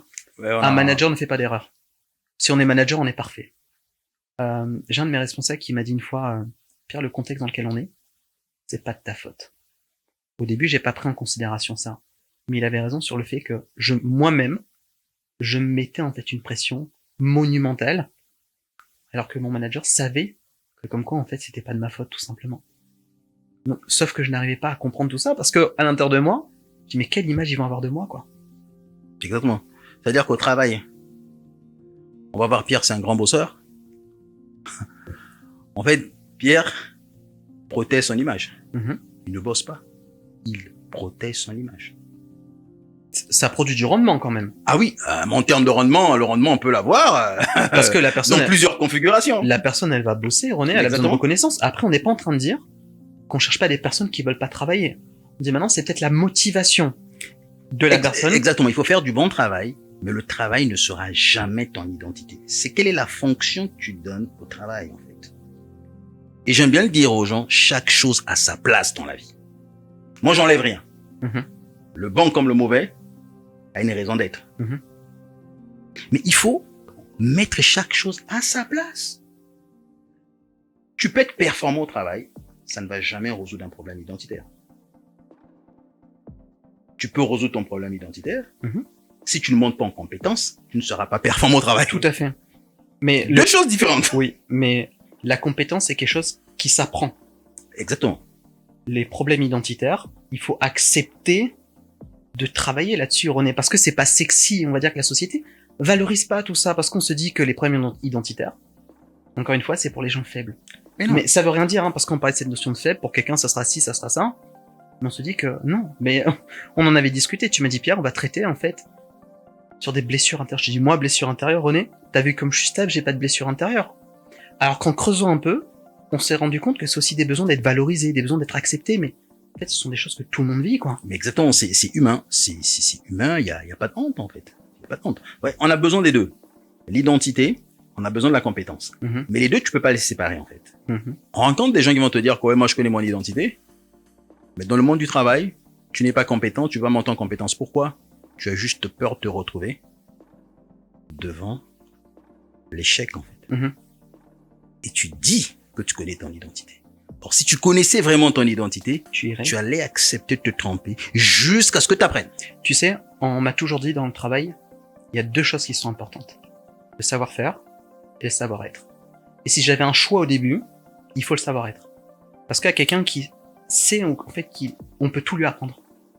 Donc c'est super important aujourd'hui de travailler finalement sur ce qu'on est, sur la perception qu'on a de nous-mêmes. Exactement. Exactement. Mais le problème que nous avons, nous remplaçons les choses. C'est la fonction que tu donnes à la chose, en fait. C'est comme avec l'argent. L'argent n'est pas le problème. C'est quelle fonction que tu donnes à l'argent. Ta valeur personnelle, c'est pas l'argent. Mais l'argent a son rôle. Et tu vas remarquer que les gens qui savent pas lire le réel, leur problème c'est quoi? Ils donnent des fonctions qui ne sont pas adéquates à certaines choses. La même chose dans le couple. Ta femme peut t'aimer, et l'amour de ta femme ne va jamais remplacer ton amour de soi. Souvent, René, quand t'es en couple, souvent, tu attends à ce que on te dit, ton conjoint va t'aider à t'aimer, ou... Enfin, c'est des phrases un peu clichés, tu vois. Mais, donc, d'attendre que ma conjointe m'aime, enfin, qu'elle m'accorde de la valeur comme j'ai besoin, il faut pas s'attendre à ça. Non. L'amour de ta femme envers toi a sa place. D'accord. Mais ne va jamais remplacer l'amour que tu as envers toi-même, en fait. Mais bien souvent, t'as des gens, ils te disent, moi j'attends juste que ma femme m'aime, en fait. Et le jour où la femme est plus là, c'est fini. Ou le jour où la femme aussi, elle passe par un moment difficile, elle va pas pouvoir donner de l'amour comme cette personne désire, ben, du coup la personne elle pète les plombs, quoi. Mais exactement, le problème c'est quoi? Cette personne refuse de s'aimer. Elle sous-traite son amour de soi à sa femme. Et souvent, je rencontre plusieurs couples comme ça. Ils ont fait leur deal. Je te sous-traite mon amour de soi, et toi tu me sous-traites ton amour de soi. Et nous allons vivre comme ça. De façon pratique, ça se passe comment? T'as vu le travail que t'as fait sur toi? T'as dû renouveler tes croyances. Obligatoire. C'était obligatoire. Réaliser que tu n'étais pas gentil. Oui. Là, tu as appris à t'aimer. Mhm. Donc tu peux te dire, moi je fais pas ce travail-là. Aussi longtemps que ma femme m'aime, il n'y a pas de souci, et moi je suis Pierre le gentil, je l'aime. Mhm. Donc on s'entend bien. Mais à l'intérieur ça bouillonne, tu connais pas ton identité, ta femme aussi elle connaît pas son identité. Alors toi qui es le gentil, quand elle est un peu dans les moments de faiblesse, elle a un peu des troubles intérieurs, tu viens apporter un peu de la douceur. Mhm. Et elle aussi elle fait la même chose. Et vous allez avancer comme ça, de dire, nous sommes complices. On se connaît, on se comprend. Mhm. En un mot, vous êtes en train de vous détruire mutuellement. On pourrait dire qu'on se complète, René.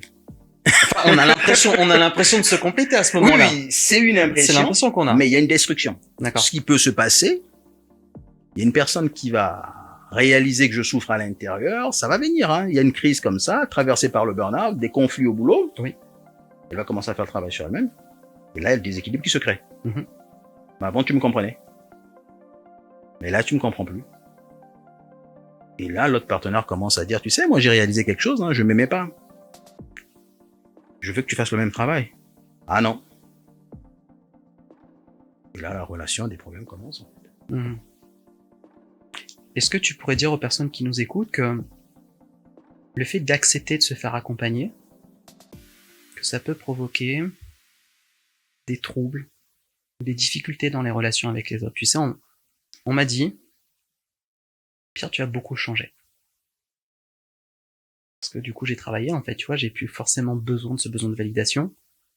Cette notion de gentillesse, elle a un peu disparu. Je peux dire ce que je pense, sans et accepter qu'on n'accepte pas mon ressenti. On m'a dit que j'ai changé. Oui, c'est vrai, t'as changé. Est-ce que c'est le risque aussi pour n'importe quelle personne qui... Ça pourrait être un frein, en fait, à quelqu'un qui nous écoute. Mais exactement, parce que tu peux pas évoluer et refuser de changer, en fait. Mhm. Dans la vie, on change toujours, en fait. Même avec l'âge, on vieillit, en fait. Il y a des rides qui arrivent, il y a beaucoup de choses. On peut évolue, pas. on évolue. Ça fait partie de la vie, en fait. Mhm. La vraie question n'est pas, est-ce que j'ai changé ou pas? C'est pas ça la vraie question. Quelle est la perception que les autres ont de ce changement-là? Qu'est-ce qui fait que ça les menace maintenant? Il y a des gens qui se sentent en danger, René, parce que t'as évolué. Mais exactement, c'est-à-dire que le problème, c'est pas toi. C'est ce que ton changement crée chez l'autre. Donc tu es en train de me dire que l'autre maintenant, mon comportement vient réveiller des choses en elle. Peut-être que c'est un indicateur qu'elle doit faire un travail sur elle-même. Mais exactement. Je prends un exemple d'une personne qui a toujours été gentille. Mhm. Donc la personne t'appelait, il savait que Pierre était toujours là. Aujourd'hui, j'appelle Pierre me dit non, je peux pas, je suis occupé. Une fois, deux fois, elles se sont menacées en fait. Avant, Pierre était à ma disposition. Mhm. Aujourd'hui, je n'ai plus le contrôle sur Pierre. C'est difficile ça. Ça m'est arrivé pour le coup. J'ai coupé une conversation, la personne me dit mais Pierre, si je t'ai appelé, c'est que j'ai besoin de toi. Sauf que avant, je serais resté au téléphone, et je t'aurais même dit, si j'aurais été très fatigué, j'aurais quand même poussé l'appel. Mais à la fin de cet appel-là, j'aurais été épuisé.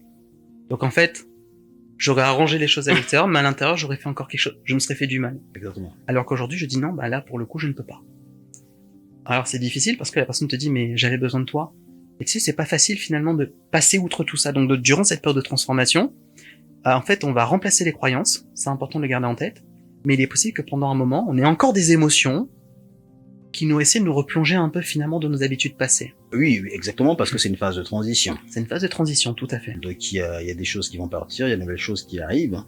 Et pendant cette phase-là, il faut bien gérer la transition. Il y aura toujours des résistances au changement. Parce que tu vas vivre ce genre de situation, tu vas commencer à te poser la question, mais est-ce que ma vie avant n'était pas mieux? Mhm. Tu auras peur de perdre des amis. Mhm. C'est un peu difficile ce que je vais dire, mais c'est la réalité de la vie en fait. Hein. Quand il y a de la transformation, il y a des pertes en fait. Mhm. On va perdre des choses, on va gagner d'autres choses. On va perdre des amis, on va retrouver des nouvelles personnes en fait. Donc la vraie question, qu'est-ce que tu veux pour toi? En fait, ce que tu es en train de dire me parle tout simplement parce que je me suis rendu compte que dans beaucoup de relations que j'avais, les personnes étaient amies avec une personne, avec une image de moi. Alors qu'aujourd'hui... Ouais, vas-y, c'est intéressant ce que tu viens de dire là. Ils ont jamais été en relation avec la vraie personne. Exactement. Comme moi, je n'ai jamais été en contact avec la vraie personne avant, les gens ont une certaine image de moi. Ils me connaissaient pas vraiment. Exactement. Dans certaines relations, en fait, les relations se sont arrêtées tout simplement parce qu'ils ont pu voir qui j'étais réellement. Je dis pas que, tu sais, souvent, en fait, on dit qu'on lève le voile, on se rend compte que la personne est manipulatrice et une mauvaise personne. Pas du tout, c'est tout simplement qu'aujourd'hui, que ce soit dans les relations familiales, dans le travail, je me suis rendu compte qu'on peut dire les choses. Il y a une façon de le dire avec du respect, mais ma limite, elle est là. Il faut pas la dépasser, en fait. Si tu la dépasses, il y aura un recadrage. Mais exactement. Sans pour autant que se mettre en colère. Et du coup, là, j'aimerais rebondir sur un sujet, René, le conflit. On parle de recadrage. À l'époque, j'avais très très peur du conflit. Et dernièrement, j'ai eu une discussion avec une RH qui me posait la question, qu'est-ce que tu penses du conflit? Pour la première fois de ma vie, je me suis rendu compte que je lui ai dit, le conflit me fait pas peur en fait. Il me fait plus peur aujourd'hui dans les relations, c'est naturel. Ce que j'ai appris avec toi, c'est que ce qui nous fait peur dans le conflit, c'est pas forcément l'interaction, c'est ce qu'on ressent au moment de l'interaction ou après. Purée, si jamais j'ai dit ça, est-ce que la personne, de quoi elle aurait une mauvaise image de moi? Ou est-ce que la personne, elle va se mettre en colère avec moi? Est-ce qu'elle va plus m'aimer? Alors que finalement, quand t'es à l'aise, tu t'es accepté, la personne a le droit finalement de te détester après. Tout comme elle a le droit de t'accepter. Dans certains milieux, ça sera valorisé. Dans d'autres milieux, on va te rejeter pour ton honnêteté. Donc parlons un peu de ce conflit. Tu sais, souvent les gens te disent, moi j'aime pas le conflit. Tu vois la phrase « j'aime pas le conflit », ça montre juste que tu te rejettes. Tu refuses d'écouter en fait. Pourquoi? Parce que c'est comme tu as dit, le conflit vient menacer l'image que tu veux projeter à l'extérieur. C'est pas le conflit le problème.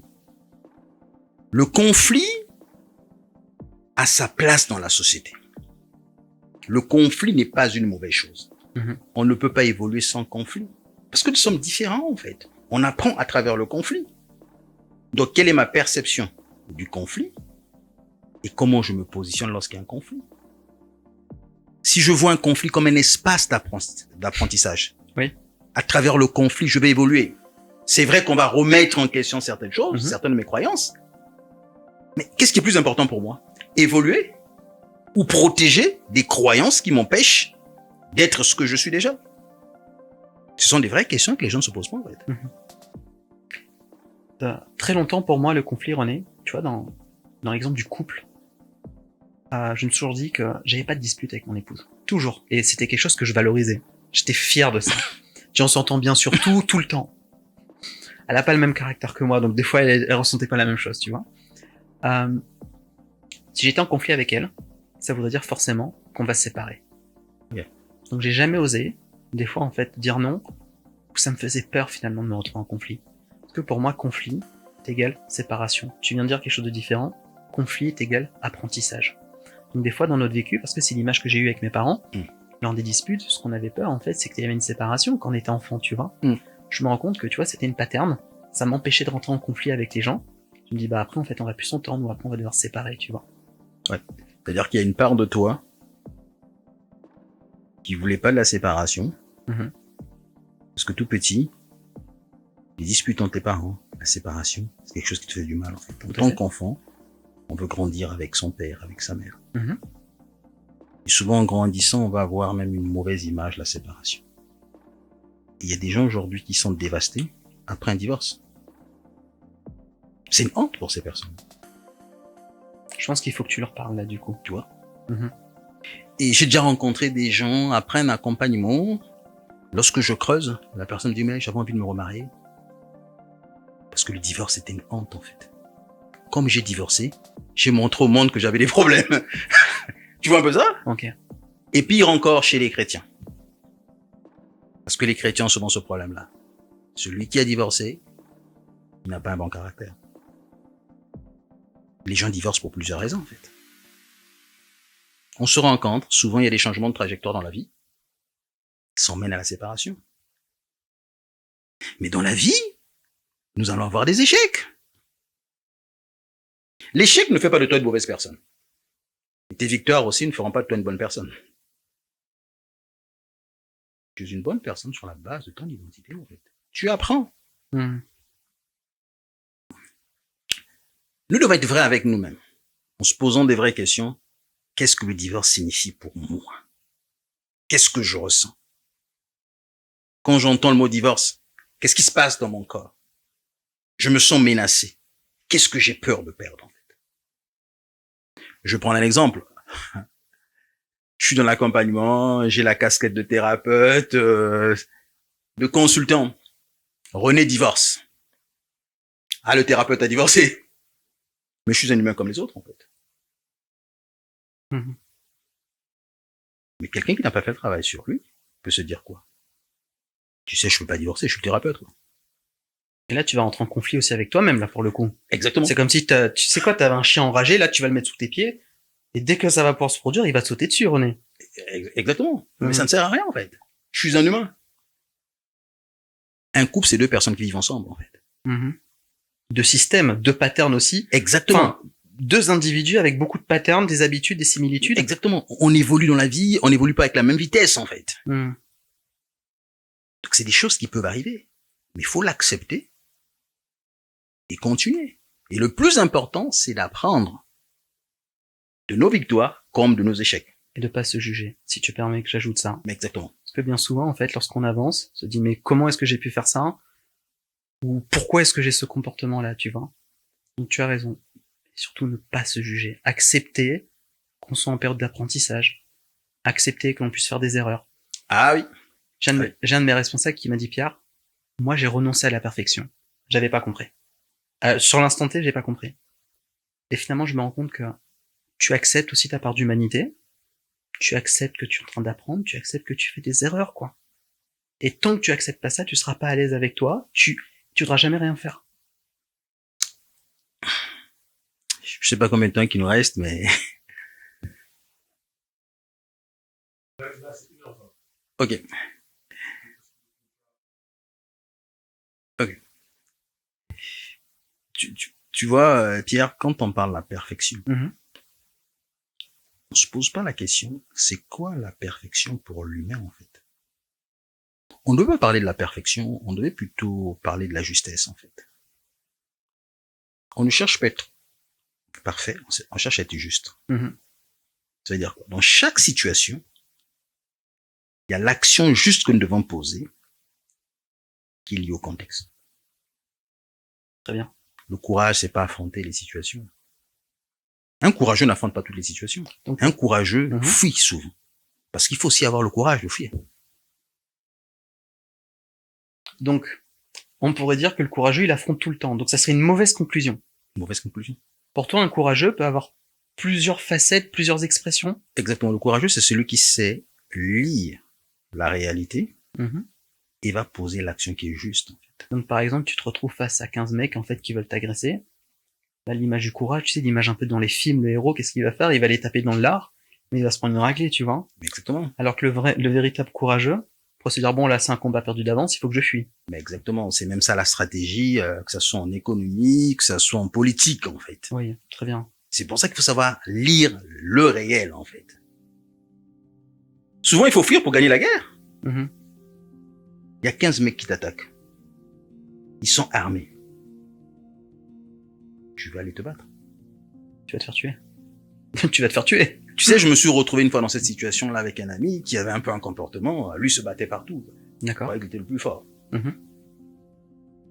Et là, on traversait une cité, il y a un jeune qui était en scooter, qui n'a pas respecté le code de la route. Et lui, il s'arrête. Et le mec, le jeune s'excusait, hein. Et lui, comme d'habitude, il sort. Et là, le mec s'est dit, mais calme-toi, je me suis excusé. Et ils ont commencé à se battre. Les adultes qui étaient là, ils m'ont dit, mais dis à ton ami de partir, en fait. Qu'il fasse pas cette erreur-là. Parce qu'on connaît nos jeunes. Ils vont commencer à venir. Moi, j'étais là. Moi, je le regardais. Je parlais avec les adultes. Je peux pas rentrer dans ces bêtises-là. Après, les adultes interviennent. Il y a la séparation. Il se met à dire, ouais, je suis le plus fort là, vous étiez à combien là? J'ai pu me battre avec vous. Quand je rentre avec lui dans la voiture, je dis, mais tu n'as pas de bon sens en fait. Et quand on arrive chez lui, sa femme me dit, mais c'est ce que j'ai toujours l'habitude de vivre avec lui. Il se bat pour tout et n'importe quoi. Ok, donc finalement, ça serait pas quelqu'un de courageux, ça serait pas quelqu'un de fort, on pourrait dire que c'est tout simplement un fou. Enfin, il manque de justesse. En fait, il y a une image qu'il veut protéger. D'accord. Son identité, c'est quelqu'un qui se bat. Oui. Il a failli avoir des problèmes. Mais enfin, ça pourrait lui nuire. Exactement. À se dire que finalement, je baisse pas la garde là. et que les gens aient une mauvaise image de moi ou une autre image de moi, ou même lui. Si d'habitude je me bats et finalement aujourd'hui je dois baisser la garde pour éviter d'être tué pour le coup. Exactement. Donc tu me dis que tous ces comportements-là qu'on a, la gentillesse, la peur de fuir la peur, la fuite. Je suis patient, je suis persévérant. Oui. Et souvent la persévérance peut avoir des mauvais fondements en fait. Combien des entrepreneurs qui vivent ça? Qui persévèrent, ils abandonnent Exactement. jamais. L'entreprise doit faire faillite, accepte que ça n'a pas marché. Mm-hmm. Tu vas mettre en place un nouveau projet. Très bien. Mais il faut que je prouve aux gens. Mais tu es en train de prouver à personne. Pourtant, René, tu vois, cette question de persévérance, je veux dire, c'est une qualité qui est valorisée. C'est une qualité qui est élevée pour le coup. Mais tu es en train de me dire que la persévérance a un contexte où elle doit être juste. La persévérance est pas bonne dans tous les domaines. Exactement. Donc toutes nos émotions, qu'on pourrait dire un peu positives, un peu négatives ou autres, ont toute leur place pour nous. Exactement. Dans un contexte particulier. Exactement. Donc je peux aujourd'hui... je me rappelle une réflexion que tu as eue avec moi en me disant, Pierre, l'amour peut diviser. Ah oui. Alors pour moi, l'amour, c'était on sourit, on est bien ensemble. Mais après, du coup, tu m'as appris cet exemple-là, en fait. Un homme qui fait du mal à sa femme. Aimer sa femme, c'est lui dire... Se reconnaître déjà, avec un peu de sagesse, qui reconnaît ce qui fait du mal, et dire à sa femme, va-t'en. Donc finalement, c'est ça, aimer sa femme. Prenons si je prends l'exemple de l'amour, en fait, et je le vois souvent avec les chrétiens, l'amour, c'est le lien de la perfection.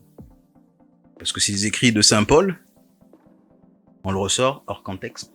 Un homme qui bat sa femme, au nom de l'amour, vous pouvez pas vous séparer. Parce que vous êtes mariés. Mais il te tape, en fait. Donc là, c'est pas de l'amour. Rester là, tu vas accepter la mort. On a déjà des cas comme ça. Oui, donc tu es en train de dire, pour qu'on soit bien clair, que les gens pensent que rester, c'est l'amour, mais c'est pas la bonne définition, là. Hein. Mais c'est pas la bonne définition. Regarde, souvent, aimer, c'est de laisser partir l'autre, en fait.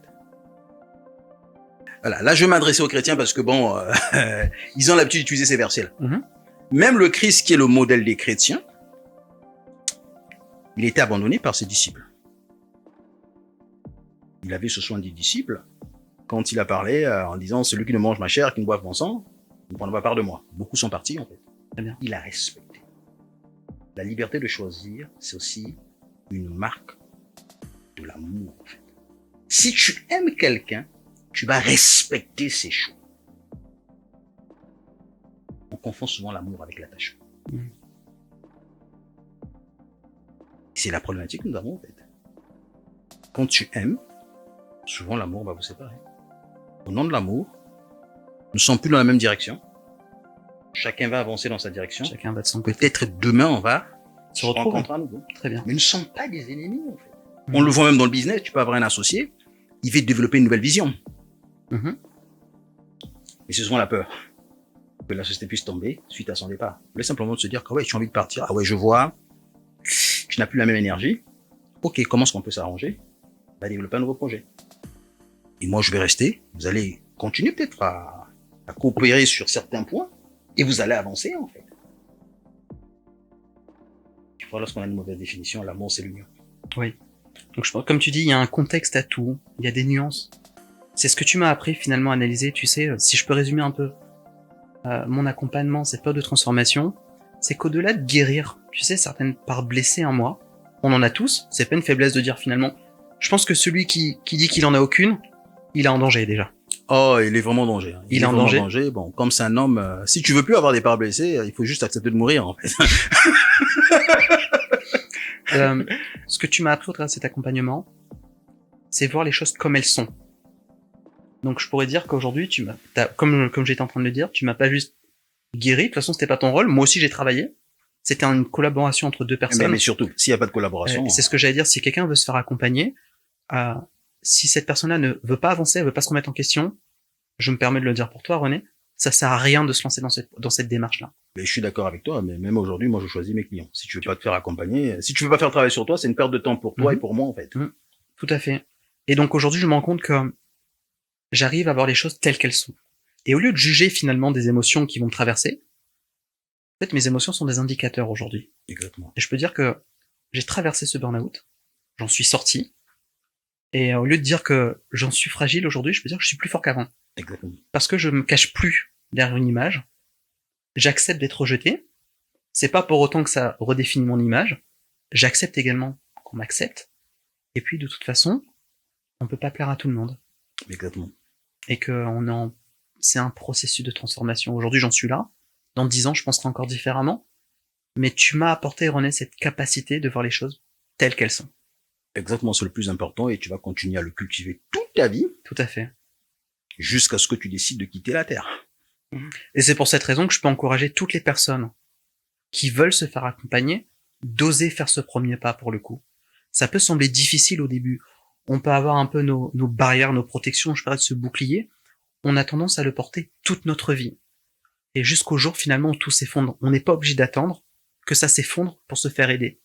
Des fois, on a l'impression qu'on procrastine un peu trop, on est paresseux, ou au contraire, en fait, on a des bonnes qualités et tout ça. Bon, je sais qu'à l'intérieur de nous, chacun sait que quand il y a un déséquilibre, quand il y a quelque chose qui ne va pas, il faut accepter, se dire, oui, ok, je vais me faire aider aujourd'hui. Pas parce que je suis fait, bien au contraire. La personne qui est capable de faire face à ses ressentis, elle est forte pour le coup. Mais c'est exactement ça en fait. S'accepter, ça fait partie de l'humanité en fait. Et tous, nous allons découvrir des choses en nous tout au long de notre vie, en fait. C'est bien, on va finir avec ça. On vit souvent avec l'invisible et le visible, en fait. Et il y a ce qui est perçu et ce qui n'est pas perçu. C'est pas parce qu'une blessure se manifeste pas d'une certaine façon claire qu'elle n'agit pas, en fait. Souvent, nos blessures agissent dans des domaines ou à travers des choses qui sont acceptables dans la société. Mais elles agissent. Ces croyances-là vont s'ancrer. Et un jour, il y a un événement qui va arriver et tout va s'exploser, en fait. Comme on parlait, l'environnement change. Exactement. Pendant un moment, ça fonctionne très bien. Un environnement, un enfant qui arrive, changement de ville, un décès dans la famille ou autre. Exactement. Et là, il y a tout qui éclate. Mais c'est pas finalement, on parlait du burn-out, mais un décès peut tout faire éclater. Le burn-out vient faire éclater ton système. L'arrivée d'un enfant vient faire éclater le système finalement.